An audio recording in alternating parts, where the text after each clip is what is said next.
Thank you, Mr. President. Good afternoon to everybody. I will pass through the first slide because it was already said, but it is important to mark up and to have in mind these figures.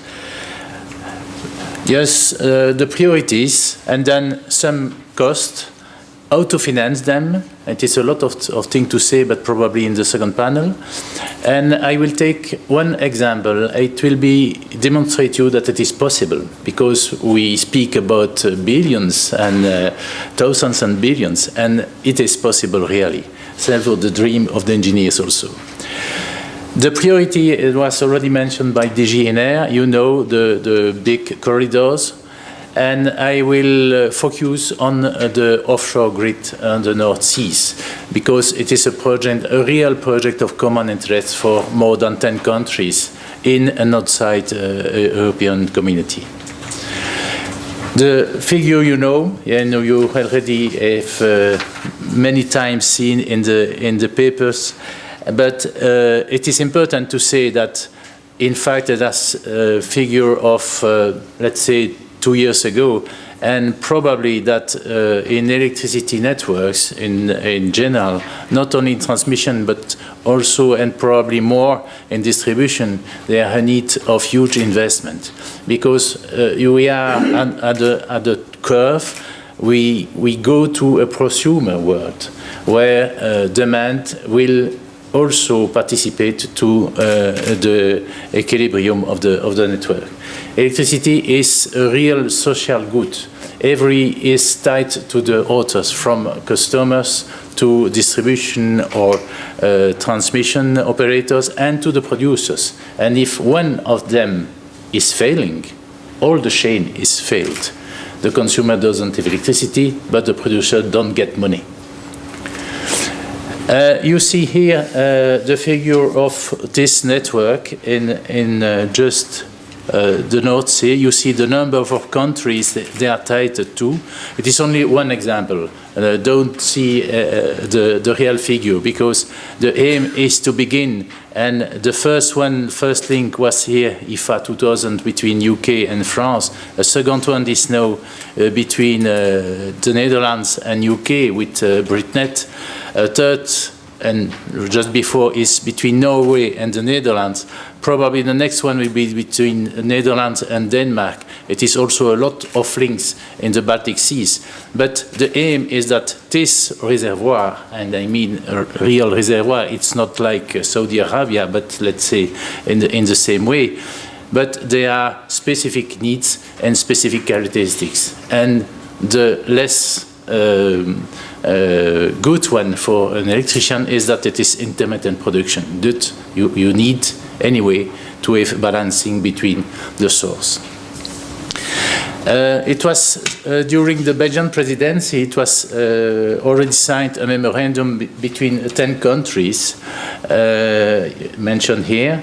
There are political support of the government to facilitate and to study this offshore grid between all these 10 countries. And to identify and tackle the buyer, we mentioned a lot of buyers, regulatory or legal, or proprietary or financing, or also technological, but it is probably the less difficult. And there are now 3 working groups, they are working hardly. Grid configuration and integration, market and regulatory issues. Don't remember that, in fact, wind energy offshore is not a market-driven energy. It's an energy coming with the wind, with a lot of subsidies, green certificate or in-feed tariff. Thus, they are destroying or disturbing the market. Thus, you have to manage that. It is very important.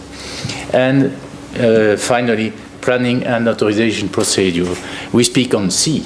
There is no land, there are no inhabitants, but the problem are also very big, because we are on sea with oil rigs, with maritime routes, and so on and so on.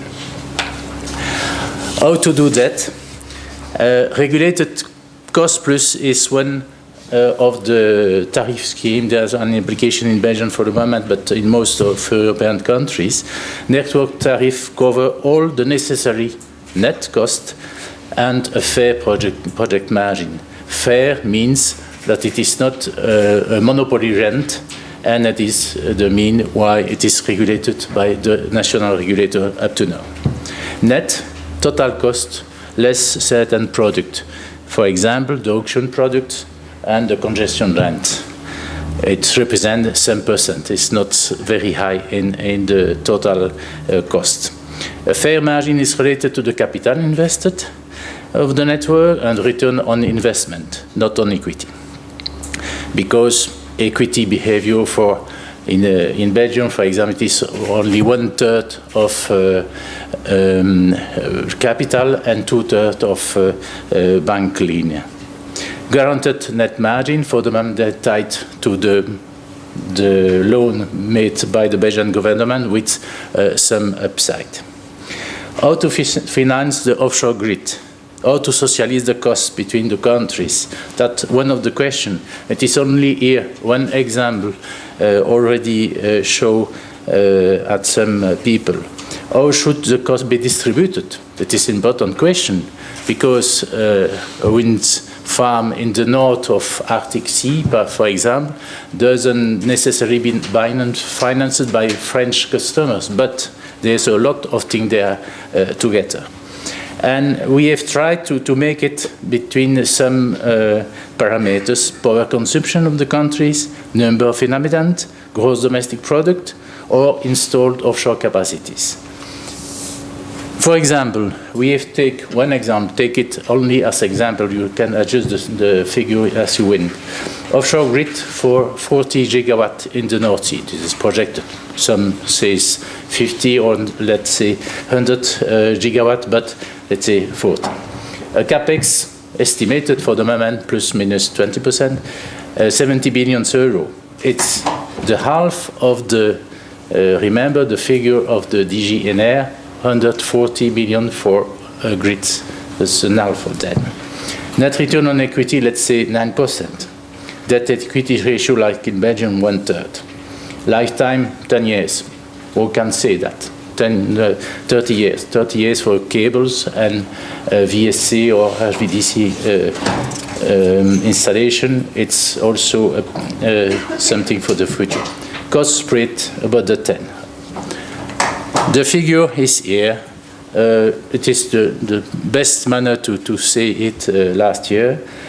The consumption, the number of inhabitants here, the gross domestic product, and the gigawatt offshore proposed for 2020.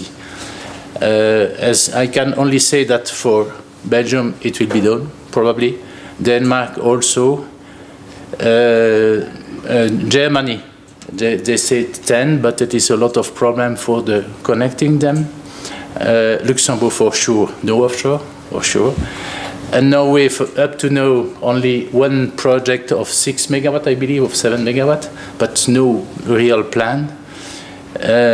Sweden also, but the biggest is UK, with big project amounting up to 17 gigawatt in 2020. Thus, it is 40 gigawatt foreseen. How to show the different share?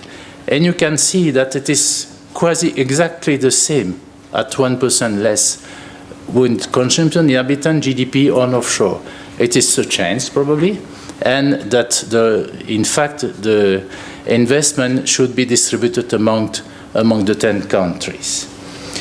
You can say that in fact it comes to an estimated cost of, let's say, €3 per megawatt hour. Remember that the market cost of the megawatt hour for the moment is, let's say, 50, and that the network tariff are in the order of 10. That it is 1/3 of the actual transmission tariff in Europe, mean.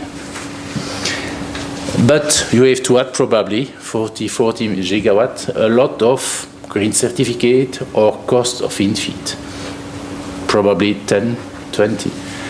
But this in-feed of wind energy, as with real very low OPEX, can go also that the mean price of electricity will go down. And it is another problem. with the CCGT, they are probably necessary to balance that. But let's say so. And then today we have in Belgium 5% return on equity. Thus the cost will goes from 3.32 to 2. Thus the sensitivity is not so high. Some project developer, let's say that it is a very risky problems to make a network in sea, and then they has as risk 30% margin. We can dream, and that go to 5 euro. Let's compare on the commodity price of 50 euro. It's not so high. Thus it is feasible, and we will see probably in the panel 2 how to finance them. Thank you for your attention.